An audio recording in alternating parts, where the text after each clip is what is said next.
79.9 no FM. Estamos na aba ao vivo do site em tuaradio.com.br e agora acabei de colocar aqui rodar também uma live no Facebook com imagens, porque as pessoas gostam também, né, de, se possível, acompanhar no horário que podem e com imagens. Pois é, hoje a gente vai falar aqui no quadro Saúde e Beleza com o médico dermatologista, o doutor Felipe Melete, que já está conosco aqui no programa. Oi, doutor Felipe, bom dia. Bom dia, tudo bem? Um prazer estar aqui de novo, Beto. Tudo bem. Como é que foi de viagem, doutor? Tudo ótimo. Que maravilha. Bom, o doutor Felipe Melete, todas as segundas-feiras, ele está conosco, né, participando do programa para que a gente possa ter informações sobre saúde e beleza. Doutor, ontem mesmo no Fantástico, mais uma notícia, né, das academias, né, tem aquela creatina agora que as pessoas, virou a substância queridinha das academias, mas tudo que as pessoas começam a fazer muito, começa a ficar famoso, assim foi com outras substâncias, eu sei que algumas, inclusive com as quais tu trabalhava, que começou a ter charlatanismo, a mau uso, substância fraudada, ou pessoas não capacitadas também fazendo aplicações. Isso tudo faz com que a gente sempre entre em xeque-mate com aquilo que é saúde e aquilo que é beleza. Deveriam ser coisas que andam sempre juntos, né? Então, ontem tinha ali a fraude, né, na própria substância. Quem acompanhou, mais uma vez, fica chocado, né? Porque as pessoas querem ficar bem, bonitas, saudáveis. Mas aí vem uma notícia dessa, sempre abala, né, doutor? Eu não cheguei a ver essa reportagem, mas isso é uma coisa que... corriqueira, né? Assim, infelizmente está começando a ficar corriqueiro, né? Há um tempo atrás, não sei se você viu... uma reportagem em relação à falsificação de toxina botulínica, de preenchedores, né? E, infelizmente, isso eu acredito que vai acontecer cada vez mais por essa popularização, essa prostituição desse meio estético, e isso realmente faz com que, assim como existam maus profissionais, existam também maus produtos, né? Eu acho que caminha junto isso. Infelizmente, é uma tendência que a gente não gostaria, mas pelo que a gente vê, cada vez está acontecendo mais frequente, e eu acredito que isso não vai parar. Então, sempre aquela dica, né? Quando você for se submeter a qualquer procedimento, procure um profissional respeitado, um profissional que tenha uma boa índole, porque com certeza ele também vai usar produtos de boa procedência, né? Confira as credenciais. Exatamente. Eu acho que hoje em dia esse meio digital facilitou coisas ruins, mas coisas muito boas. Então, a gente tem facilidade para procurar um profissional, para saber quem é esse profissional. Você tem um computador na tua frente que te fala tudo. Então, eu sempre falo, Beverly, muitas vezes as pessoas chegam no meu consultório, na minha clínica, e dizem assim, puxa vida, eu me submeti a um procedimento com um profissional, depois eu soube que esse profissional não era quem ele dizia que a ser. E eu interrogo essa pessoa, mas ele te obrigou a ir lá fazer o procedimento? Não, tu foi porque tu quis, né? Então ninguém obriga ninguém a fazer nada, né? Esse meio digital, esse meio de Instagram vende muito, né? E vende fácil, mas todo mundo tem um computador na sua frente que pode olhar quais as credenciais, quem ele é, de que área ele é, se ele tem registro, se ele tem alguma entrave, algum processo. Isso é uma coisa simples. Então, assim, a gente não pode culpar também só, entre aspas, o profissional. Acho que o paciente tem que realmente ter a sua parcela de responsabilidade, isso também, né? Verdade. Você tem que procurar um profissional que realmente seja idôneo. Às vezes as pessoas são norteadas apenas pela questão da precificação, e também é um fator importante. Nós estamos, né, diminuindo que isso seja um fator importante, porque a mesma coisa, tem abusos em todos os sentidos, mas as pessoas precisam se atentar, por isso, porque é a sua saúde, né? Não é brincadeira. Por isso que nós aqui no programa resolvemos, né, em parceria com o Dr. Felipe, que trabalha nessa área há muito tempo, justamente fazer esse quadro, né? Esse quadro tem essa pretensão que as pessoas que estejam buscando tratamentos estéticos, de beleza, elas possam se certificar. Isso está correto ou não? Então, quem quiser fazer perguntas, por favor, canal aberto com essa credibilidade. Tem o WhatsApp 999530616 e o telefone 32209400. Doutor, já há alguns dias, uma ouvinte, eu não anotei na minha agenda, peço desculpa, mas ela vai saber quem é, tinha solicitado que a gente falasse um pouquinho sobre tratamentos para flacidez de pele. Eu anotei aqui na agenda que era mais flacidez abdominal, mas já que vamos falar de flacidez de pele, a gente poderia falar um pouquinho, assim, de forma mais abrangente. Vamos começar com um pedido que tem a ver com aquela flacidez abdominal. Normalmente pós-gestação, pós uma perda importante de peso, tem pessoas que têm geneticamente uma flacidez maior de pele, mais acentuada. Vamos explicar um pouquinho por que a pele fica flácida? Vamos lá. Então, assim, antes da gente responder eu prefiro falar um pouquinho realmente sobre flacidez. Nós sabemos, isso é dado científico, de que nós começamos a diminuir a nossa produção de colágeno, que é o que gera flacidez, a partir dos 25 anos. Isso é dado estatístico. Todos nós, geneticamente, vamos produzir menos colágeno e é mais ou menos em torno de 25 a 30 anos. Né? O que acontece? Nós temos uma célula que produz colágeno no nosso organismo chamado fibroblasto. E esse fibroblasto, como qualquer célula do nosso corpo, vai envelhecer. À medida que ela vai envelhecendo, ela vai produzindo menos colágeno. E isso faz com que, com o tempo, a gente vai tendo flacidez. Né? Então, o grande intuito dos tratamentos qual é? É fazer com que o nosso organismo mantenha-se ativo na produção de colágeno. Porque os estudos dizem que uma pessoa com 25 anos está produzindo 100% de colágeno e uma pessoa com 55 anos está produzindo 30% de colágeno. Então, veja, o número, esse número é muito grande. E, obviamente, que isso vai fazendo com que ocorra a flacidez. Então, o grande intuito qual é, Beverly? Fazer com que o nosso organismo produza colágeno o tempo todo. E isso a gente tem que estimular. A gente tem que constantemente ficar estimulando. Isso tanto a nível facial quanto a nível corporal. A célula é a mesma. Ela vai gradativamente produzindo menos colágeno. Então, se eu estimular uma célula de 25, 30 anos e uma célula de 55, 60 anos, Beverly, qual produz mais colágeno? Obviamente que é de 25, 30 anos. E se tu manter ela ativa o tempo todo estimulando, tu vai chegar numa idade mais longínqua com menor flacidez, porque tu tem uma produção constante de colágeno.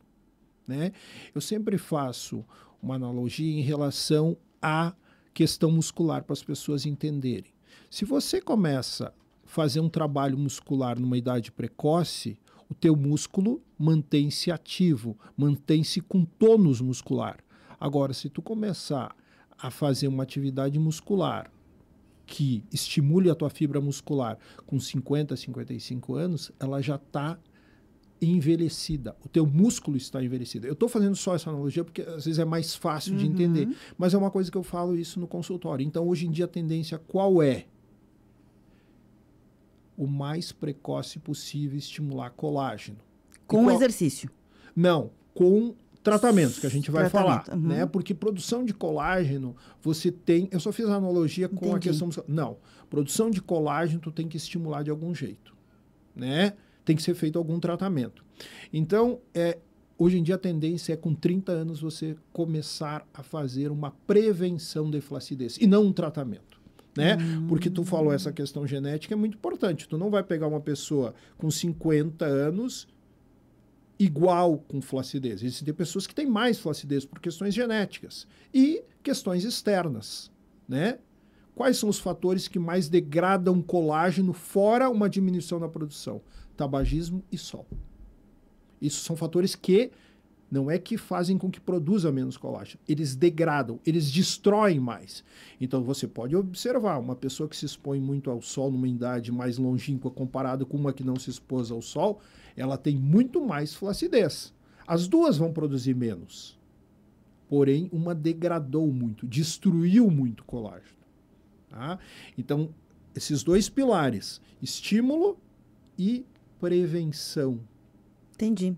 É uma equação. Se a gente, eu cuido um pouquinho dos fatores externos Exato. e também faço prevenção. São duas coisas que São deveriam duas coisas que andam junto. andar junto. E olha ok. só, a flacidez é uma coisa que incomoda muito, Beverly, as pessoas e que é difícil tratar. Por quê? Quando você faz, digamos, você quer fazer, vamos lá, um preenchimento. Você coloca o preenchimento, ele fica ali e você consegue um resultado. Agora, você melhorar a flacidez, você tem que fazer o teu organismo trabalhar. Eu vou dar o estímulo, eu não vou botar colágeno lá. Eu vou dar o estímulo, que pode ser com bioestimulador, pode ser com ultraformer, pode ser... Existem alguns tratamentos para fazer, mas eu tenho que estimular para ele trabalhar. Entendi.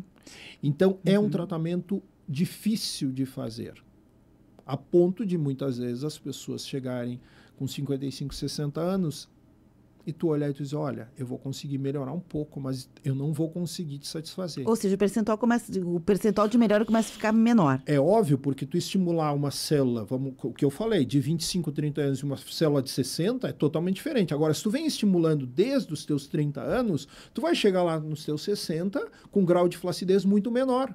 Porque tu está trabalhando constantemente, ela está sendo estimulada constantemente a manter níveis de colágeno alto que fazem com que diminua a nossa flacidez. Doutora, aí tem a pergunta que não quer calar, né? Depois, diante dessa explicação que foi bem interessante, a gente desconhece essas informações, a pergunta que vem necessariamente é, então, adianta suplementar?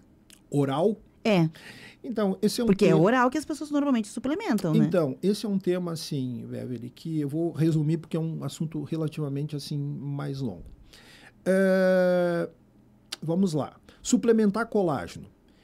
Eu acredito que sim, os estudos estão sendo levados que sim, uma suplementação oral de colágeno dá um resultado bom. Agora, não adianta tu suplementar colágeno se tu não faz um estímulo com algum tratamento e se tu não tem um hábito de vida bom. Vou te dar um exemplo. Olha, eu, Felipe, faço ingestão de colágeno, mas fumo e pego o sol.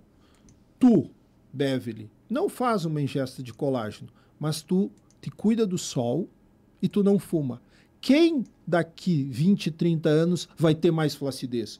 Eu ou tu? Exatamente. Então, eu acredito que sim, que seja muito interessante fazer uma suplementação de colágeno oral.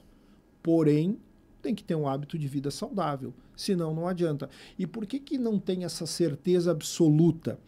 Porque é muito difícil tu mensurar quanto que a ingesta de colágeno vai prevenir uma flacidez. Perfeito. Né? Uhum. A Isabel faz uma pergunta, na verdade, ela faz uma pergunta, não é necessariamente com o nosso assunto hoje, mas não deixa de ser. É sobre a creatina, né? Ela diz, olha, escutando vocês, etc., né? Qual o uso da creatina? Porque ontem na matéria mostrou que tem benefícios e malefícios, mas ela ficou em dúvida. Tem mais benefícios, mais malefícios? Tem um modo mais correto de usar? É que aqui a Isabel oportuniza, doutor, uma consideração que é o que eu gostaria de fazer contigo também, aqui aproveitando o ensejo da pergunta dela. Adianta a gente pensar que tem um único uso, levando em conta que são pessoas diferentes. Nós, pessoas comuns, queremos ir na farmácia, num lugar e pegar aquilo pronto. E isso vai funcionar para alguém que tem o corpo perfeito e vai funcionar para mim, que sou sedentário, que fumo, que tomo sol, que não me cuido, que durmo mal e etc. Né? Eu gostaria que funcionasse da mesma maneira. Já ficou claro que não vai funcionar, né? Tem pessoas que vão usar e vai ser diferente. Então, a pergunta que eu quero fazer ligada a isso aqui, dá para a gente dizer que tem um jeito correto de usar essas substâncias ou a gente deveria primeiro saber o que a gente precisa de verdade? Então, eu sou assim, isso é uma característica minha. Eu não entro muito em assuntos os quais eu não domino. Então, vamos lá, creatina. Né? Creatina, whey, BCA, todos esses repositores. Né? Eu conversei com o meu endocrinologista, que é uma pessoa que domina isso, por isso que eu gosto que algumas opiniões sejam dadas porque realmente entende. Ele fala que a creatina não funciona. Ele é uma pessoa extremamente estudiosa. Ele diz que mais do que um scoop de whey diário não funciona. O organismo excreta. O organismo não vai fazer absorção. Né? Ele diz que o BCA não funciona. embasado muito na questão científica. Então, resumindo, eu sempre vejo que quando você vai fazer o uso de alguma coisa, você tem que procurar uma pessoa que tenha um domínio do assunto. E não um domínio meramente estético, mas um domínio científico, né? O meu endocrinologista é uma pessoa extremamente estudiosa e ele diz o que eu acabei de te falar. É que essas modas todas, normalmente elas acontecem assim, tá todo mundo usando e fazendo um monte de coisas junto com o uso. E nós vemos um resultado e achamos, nossa, isso é deste produto, é desta ação, mas não sabemos, né, de verdade. Então, teríamos sempre que suplementar, procurar um médico para verificar qual é a suplementação adequada para a gente, né? Um médico que domine o assunto, né? Porque hoje em dia, assim como existe charlatanismo em outras áreas, fora da área médica, existem médicos também que, infelizmente, não dominam o assunto. Infelizmente, isso é uma área que cada vez mais, principalmente essa questão de reposição hormonal, suplementação, tem maus profissionais, né? Isso a gente tem que falar da área médica, né? Porque nós, como médicos, soubemos disso. Então, assim, vamos lá, resumindo essa questão de creatina, whey, BCA. Procure um médico especialista, eu sempre aconselho procurar um endocrinologista, faça exames prévios, olha, como é que está a tua função renal? Porque a creatina é excretada a nível renal, como está a tua função hepática? O teu metabolismo está legal? Então, isso tem que ser previamente avaliado. Deixa eu fazer um adendo da questão, porque nós acabamos pulando esse assunto da paciente, da questão da flacidez abdominal, né? Assim, quando você tem uma flacidez abdominal muito grande, Beverly, e quando é não só a nível abdominal, mas a nível corporal, o tratamento sempre é um tratamento mais difícil que a facial, pela área, né? A face é pequena. Então, tu tem que dispor de mais tratamento, de mais sessões, que aí pode ser com bioestimulador de colágeno, pode ser com ultraformer, que é o ultrassom microfocado, pode ser com radiofrequência, aí tem uma gama de tratamentos. Mas muitas vezes, quando a gente pega a abdominal falando nela e tem um excesso de pele muito grande, Beverly, tem que muitas vezes fazer antes uma abdominoplastia, tirar a pele que está sobrando, e isso acontece muito frequente em quem emagrece bastante ou quem é pós-gestacional. Não adianta tu querer estimular tanto colágeno porque o resultado estético é muito pobre. Não que não dê, mas o resultado estético, o visual é muito pequeno. Então, eu muitas vezes, quando eu avalio, eu aconselho muitas vezes a pessoa fazer uma abdominoplastia com cirurgião plástico e depois, sim, tratar a flacidez, porque a abdominoplastia não vai tirar a flacidez está na pele. Mas tu fazer um tratamento para flacidez abdominal, quando tem um excesso muito grande de pele, o resultado é muito pobre. A pessoa vai olhar e vai dizer assim, puxa vida, mas eu esperava mais. Então, tudo é questão, e respondendo a pergunta, então, a nível abdominal. Tem que avaliar, ver se vale a pena tu tratar só a flacidez ou previamente fazer uma abdominoplastia. Doutor, a Paty tem uma pergunta interessante que nos oportuniza aqui reflexão também. Ela diz, olha, eu tenho, doutor, uma receita para colágeno que usa o consumo de pés de frango, né? Cartilagens, a gente sabe disso, pés de frango. Aí ela pergunta, realmente isso é benéfico para o colágeno? Por exemplo, consumir X alimento, como pés de frango, realmente fortalece, aumenta, promove colágeno? Ajuda muitas vezes a absorção.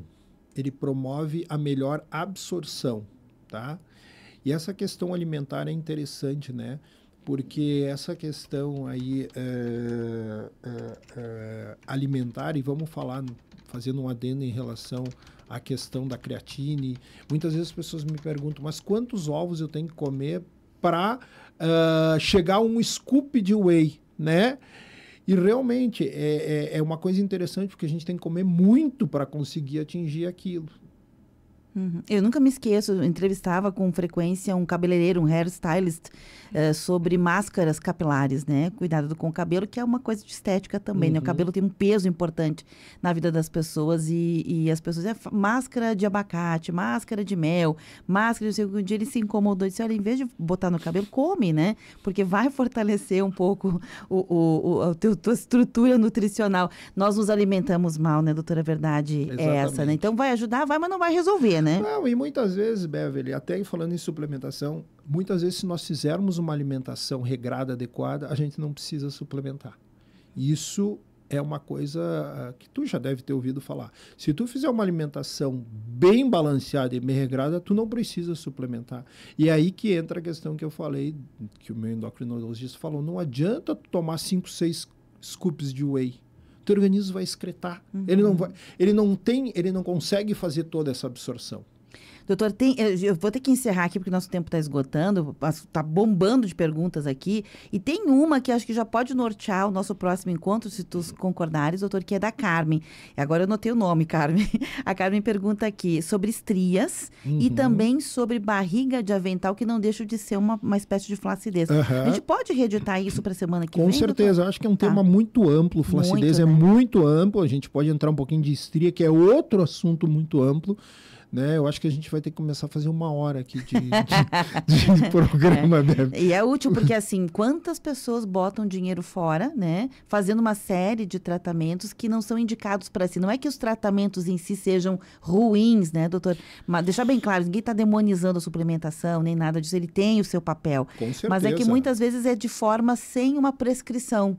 E aí vai fora, né? Poxa, Beverly, isso que tu falaste, sabe, no dia a dia. Flacidez é uma coisa que é um tratamento caro para fazer, e às vezes eu recebo na minha cliente, poxa vida, mas eu gastei tanto fazendo bioestimulador de colágeno no meu abdômen, mas a pessoa está com excesso de pele enorme, foi o que eu falei, é óbvio que ela não vai conseguir ver resultado, ela tinha que ter ido para uma abdominoplastia, tirado aquela pele para depois tratar.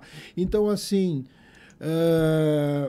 os tratamentos existem, são bons, mas não existe milagre. Tem que ter uma avaliação por um profissional adequado. E um planejamento, talvez, de como você vai fazer essa trajetória para chegar onde você quer, Exatamente. Né? Doutor Felipe, muito obrigada pela sua presença aqui, viu? Isso, um prazer de novo, Beverly. Até semana que vem. Até. Esse é o quadro Saúde e Beleza, aqui da tua Rádio São Francisco. Ele fica armazenado